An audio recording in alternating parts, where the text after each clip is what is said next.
Hello, this is Nathan Wolf. And the Bug Whisperer. We're here to tell you about a plugin for the server mod Spigot. The plugin we're here to talk about is called Magic, and it is a super customizable system to add all kinds of new features, items, magic spells, lots of different things to your server. What we're going to start off with is showing what this plugin does if you just drop it into the plugins folder of your server. You don't need to customize it or really do anything. It's meant to be an add-on to the vanilla survival experience. So just like in vanilla survival, your players will not have to learn any commands or know how to do anything special. Everything is done through vanilla mechanics such as crafting. So as you can see, the Bug Whisperer and I just got very excited. We found our first diamonds in a mine, we found a village to trade with, and we now have a stash of diamonds and emeralds. Now when we go to our trusty crafting table, we'll see that there's a new recipe here that most people probably haven't seen before. It creates a mysterious item. This is the heart of magic. It actually doesn't do anything useful on its own, but once you acquire one, you'll learn a bunch of new crafting recipes. The first magic item you'll want to craft is the magic wand. This wand is how you cast spells. You craft the wand using a stick and a heart of magic. You could also craft the spell book, which also lets you cast spells and works very similarly to the wand, but has a slightly different mechanic. This mechanic actually is great for bedrock players because they can't really swing an item. We will talk more about the different spellcasting mechanics later on, but for now we're going to focus on the magic wand. The magic wand, if you right-click while holding it, it will switch out your inventory with your spell inventory. Don't worry, your items are all still there. You can just right-click to get them back. You can see that you start off with just one spell called Magic Missile. This spell is your basic projectile spell that lets you damage blocks and mobs from a distance. To cast a spell, you simply swing your wand with a left click.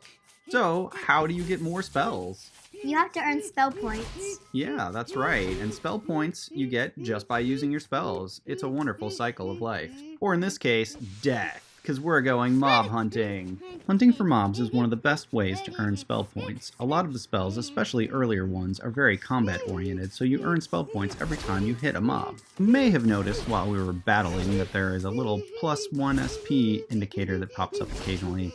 That tells you you've earned a spell point. You don't get a spell point every single time you cast a spell. To avoid heavy grinding, there's a cooldown on spell point earning. And speaking of cooldowns, most spells have cooldowns as well. Spells also consume mana. When a spell can't be cast, either because it's on cooldown or because you're out of mana, the spell will gray out, and you'll see a little timer appear on its icon to tell you how long before you can cast it again. While holding a wand, your mana takes the place of your experience bar, and the experience level shows your current spell point balance. Mana automatically regenerates over time, and you will get more mana and faster regeneration as you rank up. We'll talk more about ranking up later on. Most spells also level up with use, making the spell even more powerful. Now that we have acquired some spell points, we can spend them to learn new spells. To do this, you right-click on an enchanting table while holding your wand, spellbook, or other spellcasting item. You will get a menu with a few options. The first one is Learn Spells. If you click on that, you'll see all of the spells available for you to learn right now. I chose the push spell because I like how it complements Magic Missile in combat, but it's entirely up to you. You can choose any of the spells at the beginner rank. Spells are grouped into ranks. In order to get to the next rank, you simply learn all of the spells at your current rank. It goes from beginner to student to apprentice to master. You can see my new spell now shows in my hotbar right alongside Magic Missile. To switch between the two, you simply use the number keys as you normally would to switch hotbar items. The cooldown for earning spell points is per spell, so you are rewarded for switching up your spells and trying some varying tactics in combat. While Magic is best experienced using the official resource pack, if you choose not to use the resource pack, it still should be pretty usable. Wands will look like sticks, and each spell has a unique item, so you can hopefully recognize its icon. If you do use the resource pack, there are a variety of different wand appearances you can use. Some of them you can obtain automatically simply by ranking up, others you must spend spell points to unlock. All of this is done in the enchant table menu. There is so much more I want to show you, but I've kind of run out of time. Besides the default survival configuration that we've been looking at, there are a few other built-in examples as well, such as a Harry Potter experience that uses built-in NPCs instead of the enchantment table. There are rideable, upgradable broomsticks. There is a bending configuration with an air glider and custom moves for all 4 elements. The war configuration is a modernized take on magic with drivable cars and all kinds of weapons such as rocket launchers and various kinds of guns. Note that all of the destruction you've seen here uses magic's undo system. None of these block changes are permanent. And yes, we have extendable lightsabers and force powers both for Jedi and Sith. There's an in-depth class system and some very unfinished RPG configs. There are also a few examples that are extensions to the default survival experience. The robes example turns your chainmail armor into a set of wizard's robes. The engineering example adds 3 more ranks for players to obtain after they have reached the survival master rank. These ranks unlock incredibly powerful world-altering spells that make permanent changes. This gives players power like world edit in the palm of their wand. And while the changes made by engineering spells are permanent, players can still leverage magic's powerful undo system using the rollback spell to undo any changes they've made.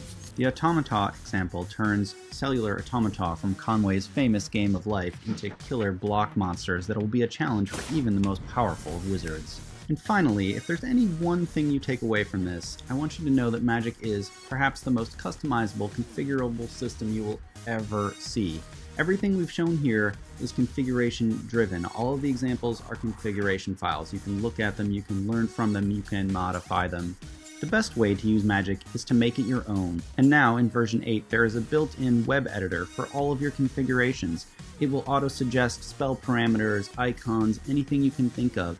Even if you have no coding experience, you'd be surprised how easy it is to jump right in making your own spells, wands, mobs, and anything else you can imagine.